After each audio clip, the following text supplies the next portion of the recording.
सुप्रभात बच्चों, आज मैं स्पर्श भाग 1 के पाठ 6 कीचड़ का काव्य पाठ का सारांश संक्षेप में बताऊंगी। तत्पश्चात कुछ प्रश्नों के द्वारा पाठ की पुनरावृत्ति करवाकर पाठ के अभ्यास प्रश्न एवं भाषा अध्ययन करवाऊंगी। प्रस्तुत पाठ कीचड़ का काव्य काका कालेलकर द्वारा रचित एक ललित निबंध है। इस निबंध में लेखक ने कीचड़ की उपयोगिता का वर्णन किया है। लेखक के विचार से हमें कीचड़ के गंदेपन पर नहीं बल्कि मानव तथा पशु पक्षियों के जीवन में उसकी उपयोगिता पर ध्यान देना चाहिए। मनुष्य मटमैला रंग पसंद करता है तथा पशु पक्षियों को भी कीचड़ में क्रीड़ा करना अर्थात खेलना बहुत पसंद है। उत्तर पूर्वी राज्यों में सबसे ज़्यादा पैदा होने वाली धान की फसल कीचड़ में ही पैदा होती है। यदि कीचड़ न होता तो क्या क्या नहीं होता। मानव और पशु किन नियामतों से वंचित रह जाते। कमल, जिसे हम पंकज भी कहते हैं, वह पंख अर्थात कीचड़ में ही उत्पन्न होता है। इस प्रकार कीचड़ को हमें हेय न समझकर श्रद्धेय मानना चाहिए। अब पाठ में शुरुआत का जो अवतरण है उसमें आकाश की सुंदरता का वर्णन किया गया है और इसके लिए प्रश्न इस प्रकार हो सकता है कि लेखक किसकी सुंदरता का वर्णन करता है और क्यों।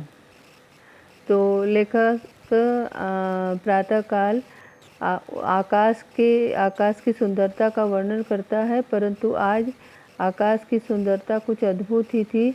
आज पूरब में लालिमा नहीं थी बल्कि उत्तर दिशा की जो लालिमा थी उसने लेखक के मन को भाव विभोर कर दिया और उसकी सुंदरता एवं उसकी लालिमा से लाल आभा से इस लेखक अत्यंत प्रसन्न हो गए और कहते हैं कि पूर्व दिशा में प्रातःकाल सूर्य उदय होता है तो आकाश का सौंदर्य अद्भुत होता है, परंतु आज जब लेखक उत्तर दिशा की ओर वही लालिमा देखते हैं तो उनको बड़ा ही अद्भुत प्रतीत होता है। अब अगला प्रश्न है, हम अनजाने में कीचड़ के रंग कहाँ कहाँ प्रयोग करते हैं। हम अनजाने में कीचड़ के रंगों का प्रयोग निम्न स्थान पर करते हैं, जैसे पुस्तकों के गत्तों पर, घरों की दीवारों पर और अपने कीमती कपड़ों पर। इसके पश्चात प्रश्न अगले अवतरण से हो सकता है कि कीचड़ के सूखने पर उसकी शोभा कैसे प्रकट होती है। तो कीचड़ के सूखने पर जब उसमें दरारें पड़ जाती हैं तो पक्षी अपने आगे की 3 उंगलियां और पैर पीछे के अंगूठे से चलते हैं तो उसकी शोभा अद्वितीय होती है। उसके पश्चात जब वो और भी सूख जाता है तो उस पर गाय, बैल, भैंस, भेड़, पाड़े, बकरी आदि पशु खूब चलते फिरते एवं चहलकदमी करते हैं। तो और कभी कभी भैंसों के जो बच्चे होते हैं, नर बच्चे पाड़े कहे जाते हैं, वे कभी कभी सींग लड़ाते हैं, युद्ध करते हैं, तो उनसे जो उन सूखे मिट्टी कीचड़ पर उनके पैरों के निशान अंकित हो जाते हैं, चिन्ह बन जाते हैं, वे बड़े ही शोभाशाली प्रतीत होते हैं। अगला प्रश्न है, सबसे अधिक कीचड़ कहाँ होता है, उसकी गहराई का वर्णन हम कैसे कर सकते हैं। तो जैसा कि हम जानते हैं कि सबसे अधिक कीचड़ खंभात में मही नदी के किनारे होता है, जहाँ पे अथाह कीचड़ है। उस कीचड़ की गहराई इतनी है कि अगर उसमें कहें कि हाथी समा जाता है तो ये बात अल्पोक्ति होगी। अल्पोक्ति अल्पोक्ति मतलब कम, किसी बात को कम करके समझना, कम आंकना, जबकि उसमें इतनी गहराई होती है कि पहाड़ के पहाड़ उसमें समा सकते हैं। उसके बाद अगले अवतरण से प्रश्न हो सकता है, कवि की किस वृत्ति को युक्ति शून्य कहकर अपमानित किया? कवि की किस वृत्ति को युक्ति शून्य कहकर अपमानित किया गया है? तो लेखक ने कवि की इस वृत्ति को युक्ति शून्य बताया है कि हाँ, वो कमल की तो सुंदरता का बखान करते हैं और फूले नहीं समाते हैं उसका कमल का नाम सुनकर, पंकज का नाम सुनकर, परंतु जब वही कमल कीचड़ में पैदा होता है तो उसे घृणित और अपमानित समझते हैं। कवि की दृष्टि में उनकी यह भेद भावना युक्ति शून्य है, अर्थात तर्कहीन है और समझ से परे है। इसको लेखक कभी कतई स्वीकार नहीं करता। अगला प्रश्न है, कवि कीचड़ के विरोध में क्या क्या तर्क देते हैं? तो उत्तर होगा, कविजन कमल की प्रशंसा और मल की निंदा करने से पीछे नहीं होते, जबकि हम ये कहते हैं कि, और वे तर्क ये इस प्रकार देते हैं कि आप वासुदेव कृष्ण की पूजा करते हैं, किंतु उनके पिता वसुदेव की पूजा तो नहीं करते। ठीक उसी प्रकार आप हीरे को मूल्यवान समझते हैं, परंतु उनके जन्मदाता कोयले या पत्थर को तो मूल्यवान नहीं समझते। इसी प्रकार मोती को हम गले में धारण करते हैं अलंकार बनाकर, किंतु उसे जन्म देने वाली सीप को गले में धारण नहीं करते। इस प्रकार इस पाठ के माध्यम से लेखक कीचड़ की महत्ता का वर्णन करते हैं। अब पाठ के कुछ प्रश्न पर हम चर्चा करेंगे। आइए, पहला प्रश्न मौखिक का है, रंग की शोभा ने क्या कर दिया? तो इसका उत्तर इस प्रकार है, रंग की शोभा ने उत्तर दिशा में जमकर थोड़े समय के लिए लालिमा फैला दी। दूसरा प्रश्न है, बादल किसकी तरह हो गए थे? तो जैसा कि आपने पढ़ा है, बादल लालिमा की जगह श्वेत बादल में की जो लालिमा है उसकी जगह श्वेत बादलों ने ले ली थी। तो बादल जैसे लग रहा था कि श्वेत कपास की रुई के समान हो गया है, सफ़ेद पूनी के समान हो गया है। तीसरा प्रश्न है, लोग किन किन चीज़ों का वर्णन करते हैं? तो उत्तर इसका इस प्रकार होगा, लोग आकाश, पृथ्वी और जलाशयों के सौंदर्य का वर्णन करते हैं, परंतु कीचड़ का वर्णन कोई नहीं करता। कीचड़ की सुंदरता पर किसी का भी ध्यान नहीं जाता। अब अगला प्रश्न है, कीचड़ से क्या होता है? कीचड़ से क्या होता है, अगला प्रश्न है। तो कीचड़ में कोई पैर डालना नहीं चाहता, इससे शरीर मैला होता है, वस्त्र मैले होते हैं। कीचड़ के लिए किसी को कोई सहानुभूति नहीं है। अगला प्रश्न है, कीचड़ जैसा रंग कौन लोग पसंद करते हैं? इसका उत्तर है, कीचड़ जैसा रंग कलाभिज्ञ, फोटोग्राफर आदि पसंद करते हैं। साथ ही अन्य कला प्रेमी भी गत्तों, दीवारों तथा वस्त्रों को इसी रंग का होना उन्हें पसंद आता है। गत्तों, दीवारों का रंग एवं कीमती कपड़ों का रंग, वे इसी रंग का कपड़ा लेना पसंद करते हैं, वे इसी रंग के कपड़े पसंद करते हैं। अगला प्रश्न है, कीचड़ जैसा नदी छठवां प्रश्न है, नदी के किनारे कीचड़ कब सुंदर दिखता है? तो उत्तर इसका इस प्रकार है, नदी के किनारे कीचड़ तब सुंदर दिखता है जब वह सूख कर टुकड़े में विभाजित हो जाता है। जब गर्मी में उन्हीं टुकड़ों के में दरारें पड़ जाती हैं और वे टेढ़े मेढ़े हो जाते हैं, तो वे नदी के किनारे जब समतल और चिकना कीचड़ एक साथ फैला रहता है तो वह अत्यंत सुंदर दिखता है। पंख और पंकज शब्द में क्या अंतर है? लेखक ने जैसा कि पाठ में बताया कि पंख शब्द कीचड़ को कहते हैं और पंकज शब्द कीचड़ में पैदा होने वाले कमल के लिए है। पंख अर्थात कीचड़ को सब घृणा करते हैं, परंतु पंकज अर्थात कमल शब्द सुनते ही हमारा मन पुलकित हो जाता है, जबकि वह पंकज पंख में ही उत्पन्न होता है।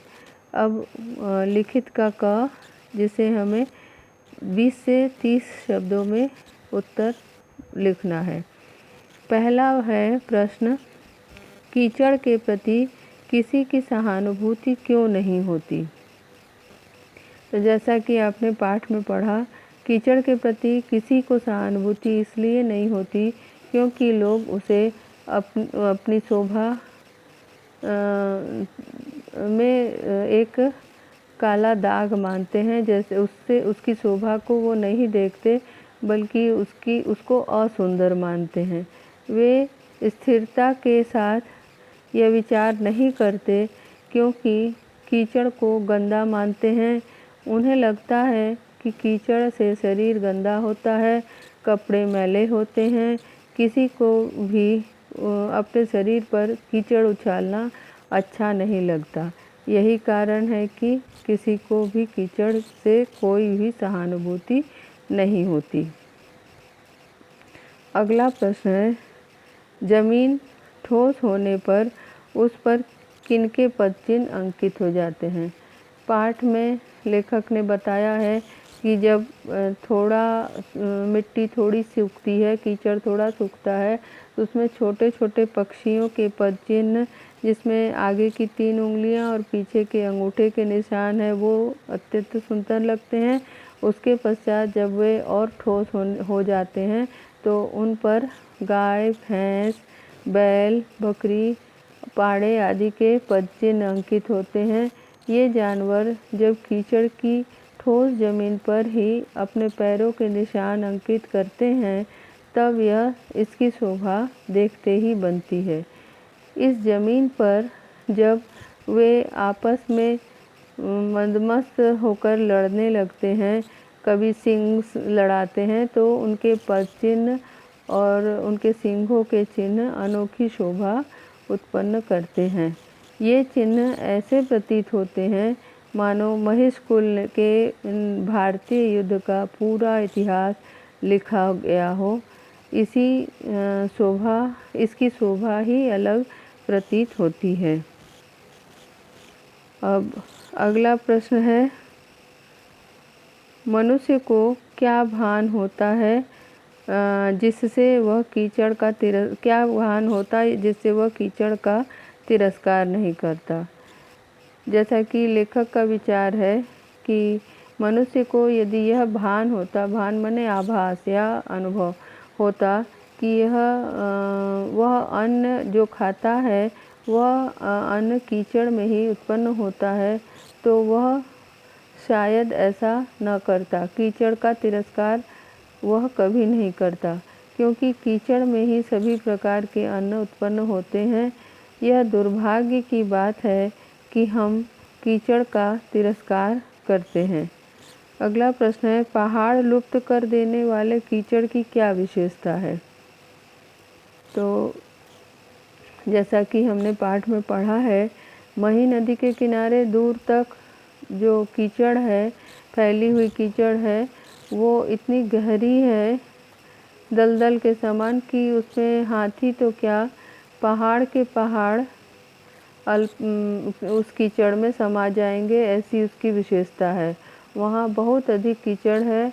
ऐसा दृश्य गंगा नदी के किनारे या सिंधु नदी के किनारे भी मिलता है, लेकिन इससे भी बढ़कर खंभात में मही नदी के किनारे एक विशाल सा कीचड़ का मीलों तक फैला हुआ है। उसमें पूरा का पूरा पहाड़ लुप्त हो सकता है। वहाँ सब और कीचड़ ही कीचड़ देखने को मिलता है। यह कीचड़ ज़मीन के कुछ ऊपर कुछ ज़मीन से कुछ नीचे बहुत गहराई तक फैला हुआ है। अगला प्रश्न ख, निम्नलिखित प्रश्नों के उत्तर 50 से 60 शब्दों में लिखिए। इसको मैं थोड़ा संक्षेप में बताती हूँ, फिर आप उसको विस्तार से पाठ के आधार पर लिखेंगे। पहला प्रश्न है, कीचड़ का रंग किन किन लोगों को खुश कर देता है? तो जैसा कि हमने पढ़ा है कि कीचड़ का रंग कलाभिज्ञों को, चित्रकारों और मूर्तिकारों को खुश कर देता है। वे पकाए हुए मिट्टी के बर्तनों पर यही रंग देखना पसंद करते हैं। छायाकार भी जब फोटो खींचते हैं तो एक आधे जगह यदि कीचड़ जैसा कुछ दिखाई दे तो उन्हें ये बहुत ही अच्छा लगता है। इस रंग को देखकर वे खुश हो जाते हैं। इसके अतिरिक्त अन्य आम लोग भी घर के दीवारों पर और पुस्तक के गत्तों पर या अपनी कीमती पोशाकों में यह रंग देखना पसंद करते हैं। अगला प्रश्न है, कीचड़ सूखकर किस प्रकार के दृश्य उपस्थित करता है? तो आपने पढ़ा ही है कि जब कीचड़ सूख जाता है तो उसमें दरारें पड़ जाती हैं, वह टुकड़े टुकड़े में बढ़ जाता है। यह दृश्य अत्यंत सुंदर लगता है। वह खोपरे की तरह लगता है। नारियल का जो ऊपर का कड़ा हिस्सा है उसको खोपरा कहते हैं, तो वह खोपरे की तरह लगता है। ज़्यादा गर्मी में इन टुकड़ों में दरारें पड़ जाती हैं, वे सूखकर टेढ़े हो जाते हैं, तब ये और भी ज़्यादा सुंदर लगते हैं क्योंकि ये खोपरे जैसे दिखाई देते हैं। नदी के किनारे समतल और चिकना कीचड़ सुंदर दृश्य प्रस्तुत करता है। जब दो मदमस्त पाड़े लड़ते हैं तो कीचड़ पर अंकित उनके पद चिन्ह और सिंघों के चिन्ह देखने में ऐसे लगते हैं जैसे अभी अभी भैंसों के कुल का महाभारत हुआ हो। अगला प्रश्न है, सूखे हुए कीचड़ का सौंदर्य किन स्थानों पर दिखाई देता है? तो इसका उत्तर इस प्रकार है, सूखे हुए कीचड़ का सौंदर्य नदी के किनारे दिखाई देता है। ज़्यादा गर्मी से जब इन्हीं टुकड़ों में दरारें आ जाती हैं तो वे टेढ़े हो जाते हैं। वे सुखाए हुए खोपरे जैसे प्रतीत होते हैं। नदी किनारे मीलों तक जब समतल और चिकना कीचड़ एक सा फैला रहता है तब वह दृश्य कुछ कम खूबसूरत नहीं होता। चौथा प्रश्न है, कवियों की धारणा को लेखक ने युक्ति शून्य क्यों कहा है? तो पाठ के अंत में हमने पढ़ा है कि लेखक ने कवियों की धारणा को युक्ति शून्य ठीक ही कहा है। वे बाहरी सुंदरता पर ध्यान देते हैं परंतु आंतरिक सुंदरता और उपयोगिता को बिल्कुल नहीं देखते। कवि के अनुसार लेखक के अनुसार वे कीचड़ के महत्व को नहीं समझते, कीचड़ की सुंदरता को नहीं देखते और यह कविजन कीचड़ में उगने वाले कमल को तो बहुत सुंदर मानकर उसे सम्मान प्रदान करते हैं परंतु कीचड़ का तिरस्कार करते हैं। वे केवल सौंदर्य को महत्व देते हैं, उन्हें उत्पन्न करने वाले कारणों को सम्मान नहीं करते।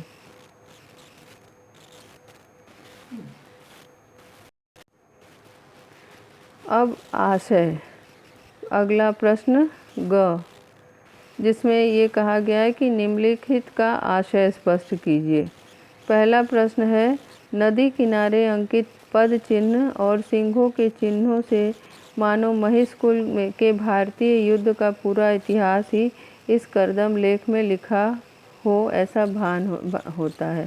तो लेखक इन पंक्तियों के माध्यम से ये बताना चाहते हैं कि जैसे ऐसा प्रतीत होता है जैसे नदी के किनारे कीचड़ सूख गया हो और वह ठोस हो गया हो, उस पर जब मदमस्त पाड़े अपने सींगों से कीचड़ को रौंदते हैं और उस पर लड़ते हैं, तब नदी के किनारे उनके पैरों और सींग के चिन्ह अंकित हो जाते हैं। वे सींग भिड़ाकर लड़ते हैं और अपने पैरों तथा सींगों से कीचड़ को खोद डालते हैं। तो यह दृश्य भैंसों के परिवार का जो भारतीय युद्ध है उसके पूरे इतिहास को सामने लाकर उपस्थित कर देता है। ऐसा लगता है कि ये सारा इतिहास इसी कीचड़ में लिखा गया है, अर्थात कीचड़ में छपे चिन्ह उस युद्ध की सारी स्थिति का वर्णन कर देते हैं। दूसरा है आशय, आप वासुदेव की पूजा करते हैं, इसलिए वसुदेव को तो नहीं पूजते।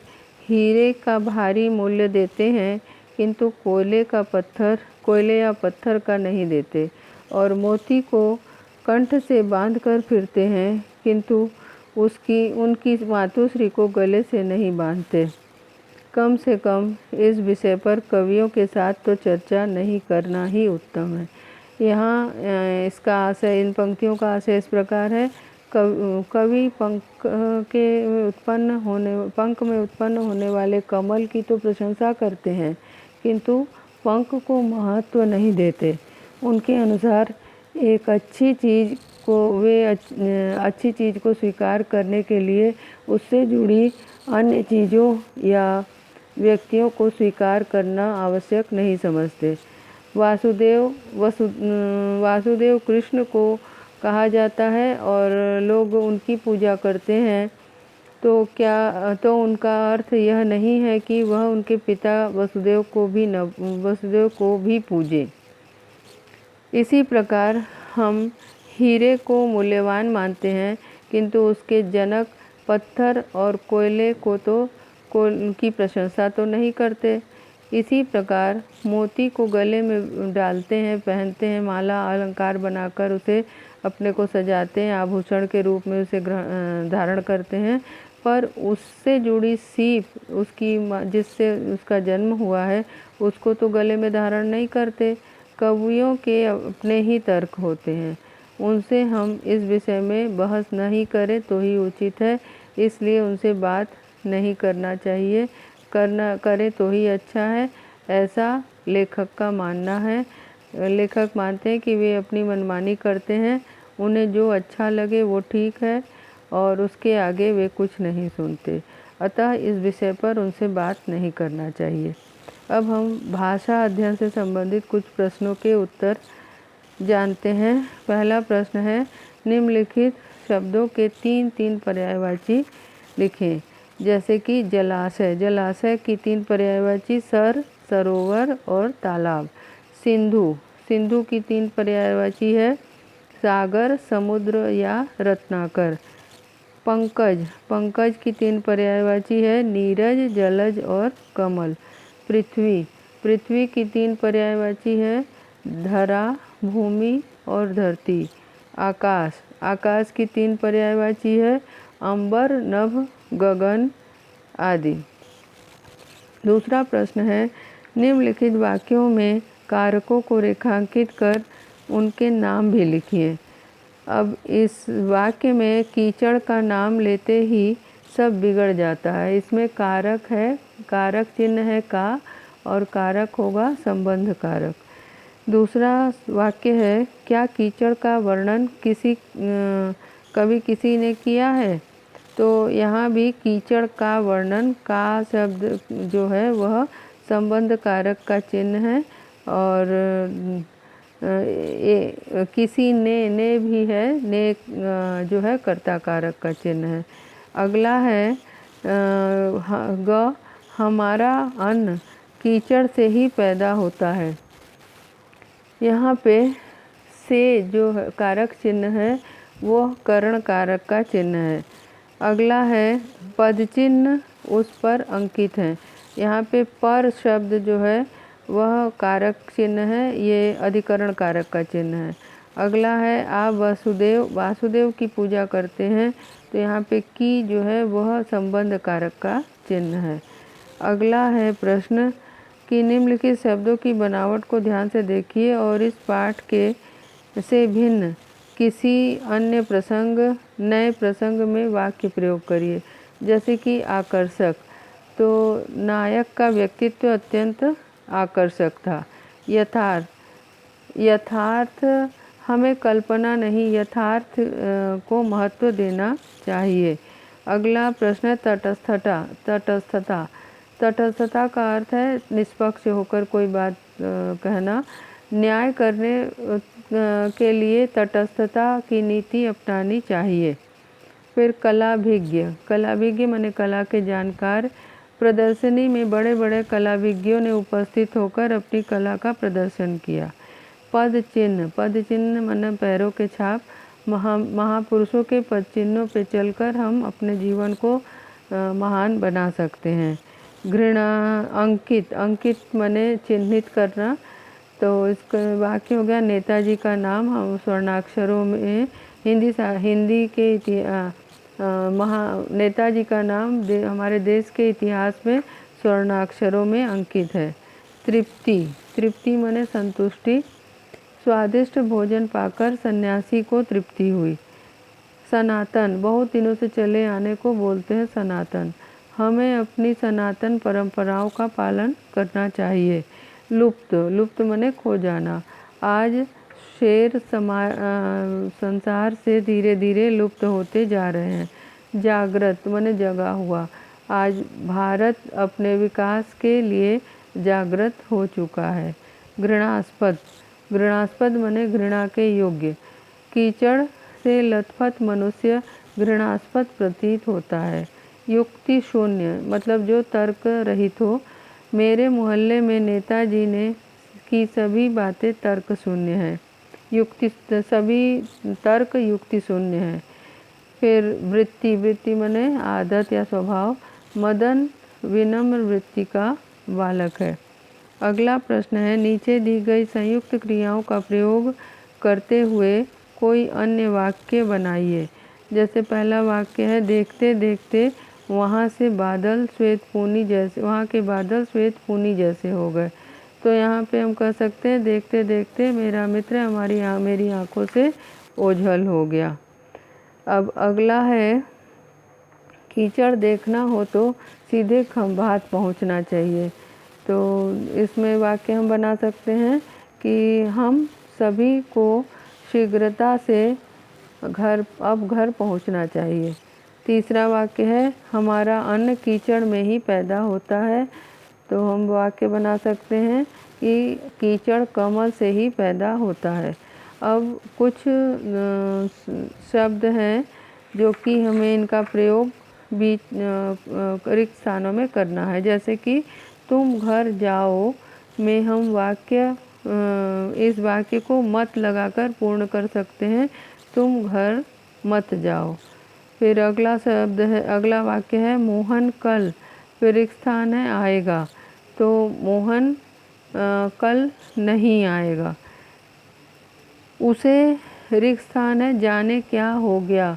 उसे न जाने क्या हो गया। अगला है डांटो। फिर रिक्त स्थान है तो मत डांटो। उसे डांटो मत, प्यार से कहो। मैं वहाँ कभी नहीं जाऊँगा। फिर अगला है न वह बोला न मैं। इस प्रकार इस पाठ के व्याकरण संबंधी प्रश्न पूर्ण हुए। आशा है आपको ये पाठ अच्छी तरह से समझ में आ गया होगा। धन्यवाद।